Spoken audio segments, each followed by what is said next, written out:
Hi guys, welcome to our channel Mahir Shaikh. నేను మీ Sumayya. ముందుగా మన ఛానల్ని సబ్స్క్రైబ్ చేసుకోండి, పక్కనే బెల్ ఐకాన్ కూడా ఉంటుంది, యాక్టివేట్ చేసి పెట్టుకోండి. ఈరోజు మన రెసిపీ వచ్చేసరికి చేపల పులుసు, అది కూడా మా అమ్మ చేతితో చేసిన చేపల పులుసు అనమాట. ఆఫ్టర్ ఏ లాంగ్ టైం, చాలా రోజులు అయిపోయింది లాంగ్ వీడియో పోస్ట్ చేసేసి, అస్సలు కుదరడం లేదు పిల్లలతో. మీరు అర్థం చేసుకుంటారని అనుకుంటున్నా.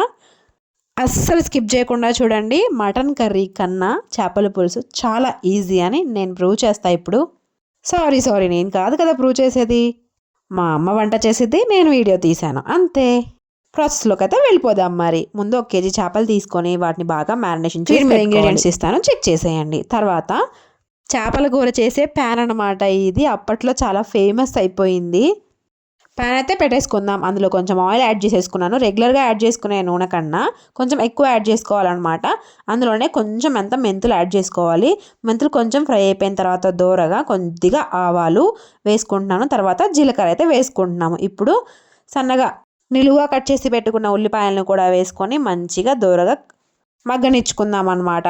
చేపల పులుసుకి ఉల్లిపాయలు అనేవి ఫ్రై అవ్వడం కన్నా మగ్గితేనే టేస్ట్ బాగుంటుందన్నమాట.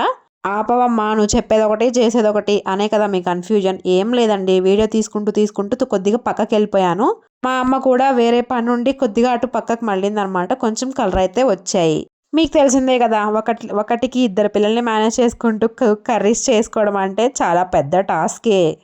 అలా కొంచెం రంగు వచ్చాయన్నమాట, ఏమవ్వదు. అందులో కొంచెం మనము ఇప్పుడు అల్లం వెల్లుల్లి పేస్ట్ని అయితే యాడ్ చేసేసుకుంటున్నాము. అల్లం వెల్లుల్లి పేస్ట్ కూడా కొంచెం అలా ఫ్రై అయిపోవాలన్నమాట. మెంతులు మాత్రం మిస్ అవ్వకుండా వేసుకోవాలబ్బా. ఇంతకీ చేపలు మ్యారినేట్ చేసి ఎంతసేపు పెట్టావు అనే కదా మీ కన్ఫ్యూజన్. ఎంత, ఒక 20 నుంచి 30 నిమిషాలు అంతే. మనం ఉల్లిపాయలు మగ్గిపోయిన తర్వాత అల్లం వెల్లుల్లి పేస్ట్ కూడా ఫ్రై చేసుకోవాలి. దోరగా ఫ్రై అయిపోయిన తర్వాత ముందుగా మ్యారినేట్ చేసి పెట్టుకున్న చేపలను అయితే వేసుకుంటున్నాను. ఇలా చేపలని కూడా వేసుకొని మూత పెట్టేసుకొని కుక్ చేసుకుందాం. ఇప్పుడు మనం ఇందులోకి మసాలా అయితే ప్రిపేర్ చేసేసుకుందాం. ఒక 4 బాదాము, ఒక 2 టేబుల్ స్పూన్ల కొబ్బరి ముక్కలు, ఒక చిన్న టేబుల్ స్పూన్ వరకు గసగసాలు అయితే యాడ్ చేసేసుకున్నాం. మా అందాల రాక్షసి అయితే మధ్యలో దూరిపోవాల్సిందో ఏ పనిలో అయినా కానీ. ఇంకేం చేసేది పాపం మా మమ్మీ, ఎత్తుకొని పని కంటిన్యూ చేస్తుంది. బాగా మిక్సీ పట్టేసుకొని పక్కన పెట్టేసుకోవాలి. మనం ఎప్పుడైతే చేపలు మ్యారినేట్ చేసి పెట్టుకుంటున్నామో అప్పుడే చింతపండును కూడా నీళ్ళలో వేసి నానబెట్టుకోవాలన్నమాట. ఈ చేపలు మగ్గేలోపు మిక్సీ పట్టేసుకొని ఆ తర్వాత చింతపండు గుజ్జును కూడా తీసి పక్కన పెట్టేసుకోవాలి, చింతపండు రసాన్ని. ఇప్పుడు చేపలు అయితే మగ్గిపోయాయి, మరి చింతపండు పులుసుని కూడా పోసేస్తున్నాము. కేజీ చేపలకి పెద్ద నిమ్మకాయ సైజ్ అంత చింతపండు అయితే నానబెట్టేసుకోవాలన్నమాట. తర్వాత ఈ చేపల్లో పులుసుని అయితే పోసేస్తున్నాను. ఇందాక మిక్సీ పట్టి పక్కన పెట్టేసుకున్న మిశ్రమం ఏదైతే ఉందో దాన్ని కూడా వేసేస్తున్నాం అన్నమాట. మొత్తాన్ని కలిపేస్తున్నాము. మెయిన్గా చేపల పులుసు చేసేటప్పుడు మనం చేసే మిస్టేక్స్ మీకు తెలిసినవే. స్టీల్ స్పూన్లు పెట్టి కలపడం అన్నమాట, అది పెద్ద మిస్టేక్. అసలు అలా చేయకూడదు. మీకు అంత కలపాలి అనుకుంటే ఇలా కర్ర స్పూన్లు అయితే ట్రై చేయండి. చేపలు మరీ మగ్గిపోయేదాకా అయితే ఉంచొద్దు అనమాట. ఎందుకంటే చేపలు మళ్ళీ పులుసులో కూడా కుక్ అవ్వాలి కాబట్టి.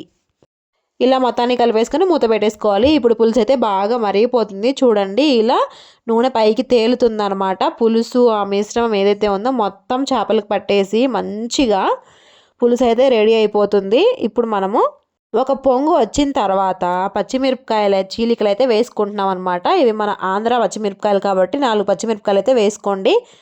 అదే తేజకాయలు అయితే కొంచెం తగ్గించి వేసుకోండి. ఇప్పుడు ఇందులోనే డైరెక్ట్గా కరివేపాకును అయితే కొమ్మలుగా అయితే వేసుకోవాలన్నమాట. అప్పుడే ఫ్లేవర్ బాగా పడుతుంది చేపల పులుసుకి. ఎక్కువ సార్లు ఈ కర్ర చెంచా కూడా పెట్టి ఎక్కువ సార్లు అయితే తిప్పుకోవద్దు అనమాట. జస్ట్ పక్కన హ్యాండిల్స్ ఉన్నాయి కాబట్టి ఆ హ్యాండిల్స్ పట్టుకొని కదిపితే సరిపోతుంది చేపల పులుసుకి.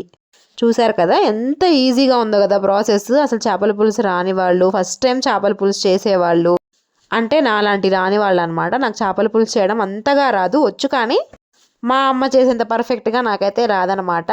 మ్యారినేషన్ చేసుకునేటప్పుడు కూడా కొంచెం ఉప్పు యాడ్ చేసుకుంటాం కాబట్టి ఉప్పు సరిపోకపోతే ఈ స్టేజ్లో ఉన్నప్పుడు ఉప్పును కూడా యాడ్ చేసేసుకోండి. చాలా తక్కువ క్వాంటిటీ ఉప్పు అయితే పడుతుంది అనమాట చేపల పులుసుకి, ఎక్కువ అయితే పట్టదు. సంక్రాంతి అయితే వస్తుంది, అండర్ బడ్జెట్లో మంచి డ్రెస్సెస్ ట్యాగ్ చేస్తాను, కావాలి అనుకుంటే చెక్అవుట్ చేసేయండి. ఇప్పుడు మూత పెట్టేసి బాగా మంచిగా 2-3 పొంగులు రానివ్వాలన్నమాట. చూడండి నూనె మొత్తం పైకి తేలింది. ఇప్పుడు ఇంట్లో తయారు చేసి పెట్టుకున్న ధనియా పౌడర్, కొంచెం ధనియా పత్తా, అదేనండి మన కొత్తిమీర, రాణిలకే రాణి మన కొత్తిమీర రాణి, మీకు తెలిసిందే కదా. తానే వేసేసి మూత పెట్టేసి 2 నిమిషాలు ఉంచేసి ఆఫ్ చేసేసుకోవడమే. తర్వాత దించేసి చూడండి, అసలు ఆ అరోమా ఉంది ఓపెన్ చేయగానే. నేను వీడియో తీస్తానని నేనే అనుకోలేదనమాట. నాకు అసలు అంతకుముందు చేపల పులుసు అంటేనే ఇష్టం ఉండేది కాదు, కానీ ఇప్పుడు మాత్రం కుమ్మేసా. అసలు అంత బాగుంది. అసలు సాయంత్రానికి ముక్కలు మిగలలేదు. మా ఆయన కూడా తినని, మా హస్బెండ్ కూడా తిన్నారనమాట. ఈ చేపల పులుసుని నేను నా లైఫ్లో మర్చిపోలేను, అంత బాగుంది అసలు. నేను ఎప్పుడు మా మా అమ్మ అంత పర్ఫెక్ట్గా నేర్చుకుంటానో ఏమో మరి ఈ వీడియో మీకు నచ్చిందా? నచ్చితే ఒక లైక్ చేసి కామెంట్ చేయొచ్చు కదా. చేపల పులుసు ఎలా వచ్చిందో, మీరు ఎలా చేసుకున్నారో, మీకు ఎలా వచ్చిందో కామెంట్ చేసేయండి. మంచి మంచి రెసిపీస్ కోసం కామెంట్ చేస్తూ ఉండండి, మేము ట్రై చేస్తూ ఉంటాం. నెక్స్ట్ మంచి వ్లాగ్ రాబోతుంది, చూడాలి అనుకుంటే సబ్స్క్రైబ్ చేసి పెట్టుకోండి. లైక్ చేయండి, షేర్ చేయండి, సబ్స్క్రైబ్ చేయండి. Thank you so much for watching guys. Don't forget to subscribe. నేను మీ సుమయ్య. Thank you.